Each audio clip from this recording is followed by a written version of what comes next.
नमस्कार, मैं हूं पराग और आप सभी का एक बार फिर से मैं बहुत बहुत स्वागत करता हूं।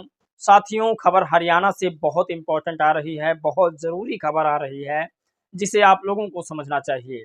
हरियाणा विधानसभा चुनाव को लेकर के आकाश आनंद कोई कसर नहीं छोड़ना चाहते हैं। आकाश आनंद राष्ट्रीय कोऑर्डिनेटर हैं बीएसपी के और उन्होंने ये मन बना लिया है कि हरियाणा में इस बार सिर्फ और सिर्फ झंडा इनेलो बसपा का ही लहराएगा। इनेलो बसपा गठबंधन है बहुजन समाज पार्टी का और इनेलो का गठबंधन है हरियाणा में। इसी को लेकर चलते हुए आकाश आनंद बड़ी रैली करने वाले हैं। 18 सितंबर को बड़ी रैली होगी आकाश आनंद की और भी रैलियां, तमाम रैलियां करेंगे। बहुत अच्छी अच्छी रैलियां उनकी होने वाली है। उन्होंने अपना शेड्यूल पूरा पब्लिक के सामने पेश कर दिया है, मीडिया चैनल पर पेश कर दिया है। उन्होंने बताया है इतनी रैलियां करेंगे, बसपा इनेलो गठबंधन की रैलियां करेंगे। और चुनाव की अगर हम बात करें हरियाणा में तो 1 अक्टूबर से चुनाव चालू है। विधानसभा चुनाव 1 अक्टूबर से चालू है और 1 अक्टूबर से चुनाव चालू होने के नाते आकाश आनंद 18 तारीख से रैलियां शुरू करेंगे और बहुजन समाज पार्टी की मुखिया मायावती जी 25 तारीख से रैलियां शुरू करेंगी। आकाश आनंद ने अरविंद केजरीवाल पर भी हमला बोला है। अरविंद केजरीवाल को बताया कि ये ड्रामेबाज नेता हैं। पूरी कहानी इसके पीछे की क्या है इस वीडियो में हम आपको समझाएंगे, लेकिन सबसे बड़ी खबर ये है कि मुस्लिम आर्मी ने शैलजा जी को ये कहा है कि एक गांधी के हरिजन होते हैं और एक बाबा साहेब के बहुजन होते हैं। साथ में मुस्लिम आर्मी के साथ साथ एक मुस्लिम नेता ने एक ऐसी बात लिखी है जिसे अगर आप लोग सुनेंगे तो कहेंगे बहन जी जो भी किया है वो शायद कोई नेता नहीं कर सकता है। उन्होंने दलितों के लिए किया, ब्राह्मणों के लिए किया, इस देश में हिंदुओं के लिए किया, खासकर मुसलमानों के लिए सबसे बेहतर काम किया है। परवेज अहमद जी ने जो लिखा है उसे समझना चाहिए हम सबको, क्योंकि बहुत अच्छी बात परवेज अहमद ने लिखी है मुसलमानों को सुधारने के लिए।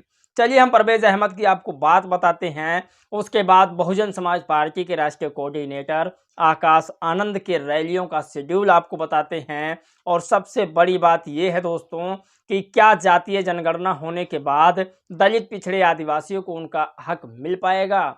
जैसे भी बिहार में जातीय जनगणना हुआ, तमाम पैसे खर्च हुए हैं और जातीय जनगणना होने के बाद क्या उनका अधिकार मिल पाएगा।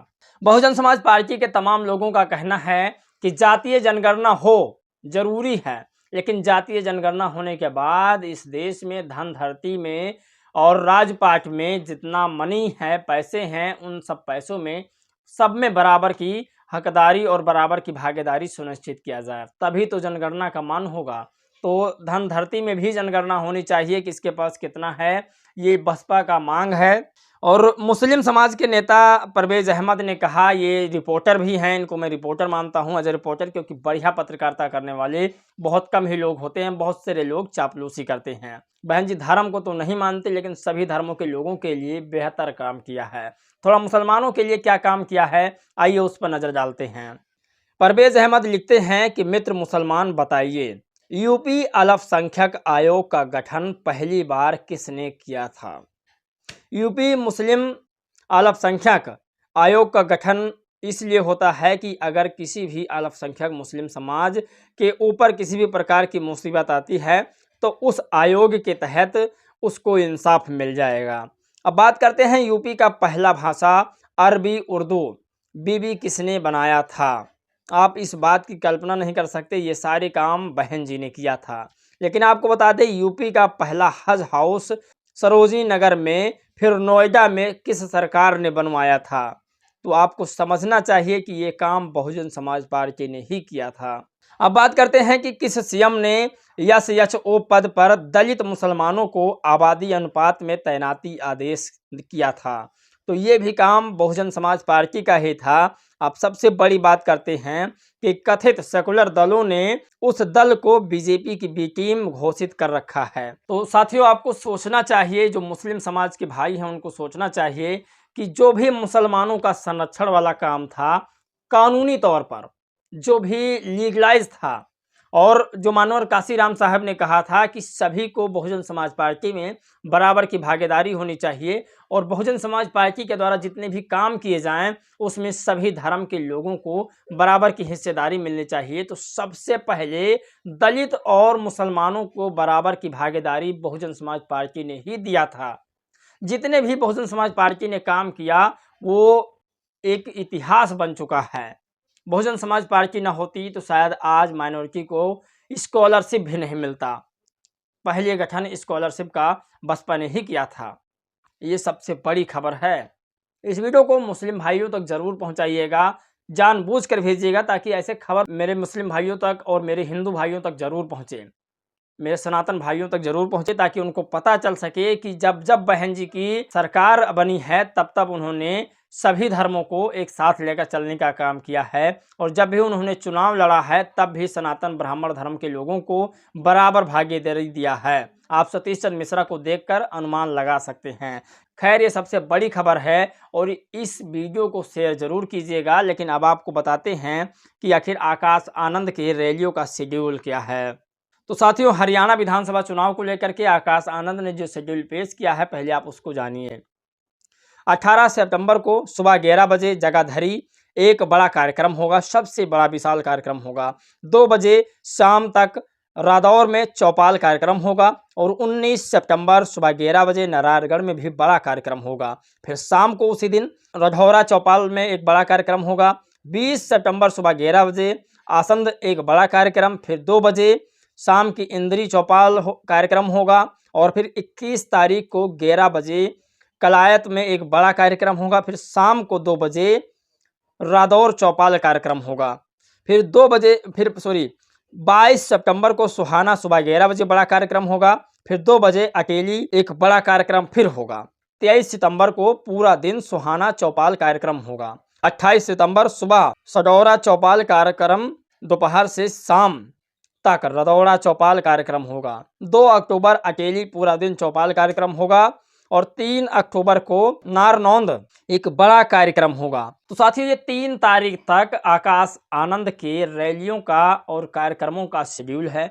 कब कब कहाँ कहाँ रैलियां करेंगे, कितने जो है उन्हें चौपाल लगाना है, ये सारे चीज़ आकाश आनंद ने पेश कर दिया है। अब बड़ी खबर ये बताते हैं, नवनीत कुमार ने लिखा कि जाति जनगणना हो अच्छी बात है, लेकिन इसके साथ साथ संसाधनों की भी गिनती होनी चाहिए। और फिर जिस प्रकार बहन मायावती ने अपने शासनकाल में गरीबों को, भूमिहीनों को 3-3 एकड़ जमीन दिलाया था, उसी प्रकार दूसरे सरकारों को भी देना चाहिए। तो बहुजन समाज पार्टी के कार्यकाल में जितने भूमिहीन लोग थे उनको इस देश की संपत्ति में जनगणना करके उनको हकदारी दिया, बराबर भागीदारी दिया और 3-3 एकड़ की संपत्ति भी दी, जमीनें भी दी, ताकि वो बेजमीन ना हो पाएं।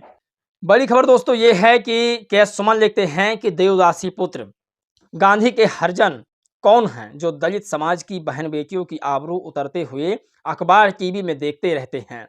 राजनीतिक भी है, अगर बाबा साहब ने उसे आरक्षण नहीं दिया होता उनकी भी ऐसी दुर्दशा थी, क्या सांसद विधायक मंत्री बन पाते? आरक्षण समाज को है, ना कि कुछ गिने चुने लोगों को है, चमचों को है। तो के.एस. सुमन के बातों से मैं बहुत एग्री हूँ, क्योंकि इन्होंने लिखा है कि अगर आरक्षण ना होता, बाबा साहब ने आर्थिक और राजनीतिक आरक्षण और अनटचेबिलिटी आरक्षण ना दिया होता तो आज आप संसद में सांसद ना होते। अगर आप हैं तो अपने समाज की आवाज़ क्यों नहीं उठा रहे हैं? आप भले ही किसी पार्टी में क्यों ना हों, अगर आप चमचे हैं तो आप आवाज़ नहीं उठा सकते हैं। गांधी के दर्जन हैं तो आप आवाज़ नहीं उठा पाएंगे। ये बड़ी बात है और इसे समझना चाहिए हमें विस्तार से। तो साथियों, बड़ी खबर ये है कि अरविंद केजरीवाल को आकाश आनंद ने एक बार फिर से घेरा। उन्होंने कहा कि दिल्ली के मुख्यमंत्री श्री अरविंद केजरीवाल पद से इस्तीफा देने जा रहे हैं। दिल्ली विधानसभा चुनाव से 5 महीने पहले दिल्ली की आम जनता को धोखा देने का एक और ड्रामा शुरू हो गया है। इस बार भी ड्रामा की प्रोड्यूसर और डायरेक्टर बीजेपी है। इसीलिए दिल्ली के लोगों से अपील है कि वो सावधान रहें और इस आगामी चुनाव में गंभीर और जनता की हितैषी पार्टी को चुनें, क्योंकि आम आदमी पार्टी और भाजपा एक ही है। तो ये डेफिनेटली कोई इसमें शक नहीं है, अरविंद केजरीवाल की पार्टी और बीजेपी पार्टी लगभग दोनों सेम ही है, क्योंकि दोनों सवर्णों की पार्टी है और दोनों उसी हिसाब से काम करती है। खैर, सवर्ण बहुजन समाज पार्टी के साथ है, उसमें कोई दो राय नहीं है। लेकिन जो सामंतवादी लोग हैं, जो मनुवादी लोग हैं, जो ऐसे विचारधारा से ग्रस्त हैं, जो रामजी पाल गौतम को निकलवा सकते हैं, ऐसे लोग बीजेपी के अलावा कोई और नहीं हो सकता है। मुस्लिम आर्मी लिखती है कि हर जाटो स्वाभिमानी नहीं होता है, कुछ गुलाम भी होते हैं। स्वाभिमानी अंदर से होना चाहिए, ना कि स्वाभिमान डाला जाए। हरियाणा में ये दलित की कलक नेता है, समाज इन्हें गाली दे रहा है। कुमारी शैलजा जी, समाज को ध्यान में देखते हुए कांग्रेस छोड़कर बसपा ज्वाइन करनी चाहिए। ये मुस्लिम आर्मी का कहना है। मैंने पहले भी इस पर एक वीडियो बना चुका हूँ शैलजा जी पर। तो ये साथियों आज की वो तमाम बड़ी खबर थी जिस पर हमें विशेष ध्यान देना चाहिए। इस वीडियो को दोस्तों शेयर जरूर कीजिएगा ताकि यह खबर सभी लोगों तक पहुँच सके। इस वीडियो में दोस्तों बस इतना ही। जय भीम, नमो बुद्धाय।